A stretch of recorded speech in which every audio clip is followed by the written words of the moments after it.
khynnah jong ka school JNV Nyangwari Hariboy district benta ka sngi ka shitrik uyayong aja arhuar kilayo manishim benta ha ka pariksha pe charcha ka program ka bagarpang jong u Narendra Modi ban yathir yatai bat ki khynnah school khamtam ban aimin sim yaki bakin light na ka jing jinja jengmut bat jingting shipang ka eksamin hashwa bakin lej banto ya ki exam baper hakari ya ka te ka program lapan long benta ka sngi ha auditorium jong ka school Nyangbari bala sakhiru da ka jinga don lang ki rangi tho kubor nariboy ki bla sha pryang burom halo ka jing yakendu bagarpang jong ka school bat ki nong tho kubor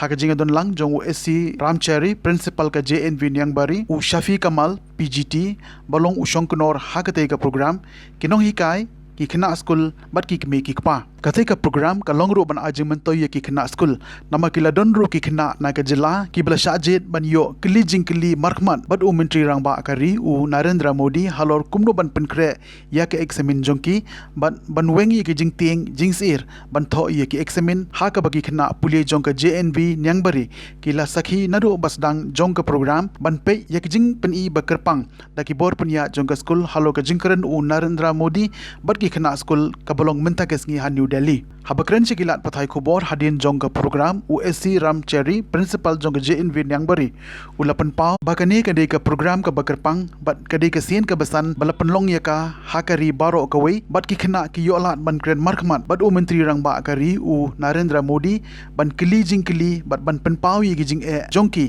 halo ka jing pen kre ye ki examen jongki bala jupan long haka shitarik jong uyayong ulong ru ba kani ka program ka long ka jing mentoy bat ka jing aimen sem ye ki khynnah hashwa bakin pen kre ban yakhun ye ki examen baper jongki bakim dei bandon kanu ka jing artatin ka jing tieng jing sir ka jing janja jingmut hanrei ban long ki khynnah ki bas khem ka jingmut kumba kila pen kre ye ka examen ban tho klem kanu ka jing artatin ka jingmut jing prakhan and Mr. Lingdo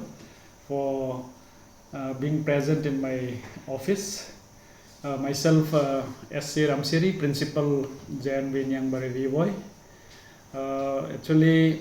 today one very auspicious occasion is going to be happen in India. Our Honorable Prime Minister, Mr. Narendra Modi ji, is going to address the board class appearing students, particularly the 10th and 12th students, for removing their exam phobia and stresses for appearing the exam. This is the 5th edition of Pariksha Pe Charcha 2022, and on this occasion we are also arranging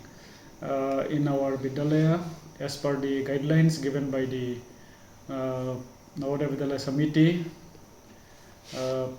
Our students will also have a live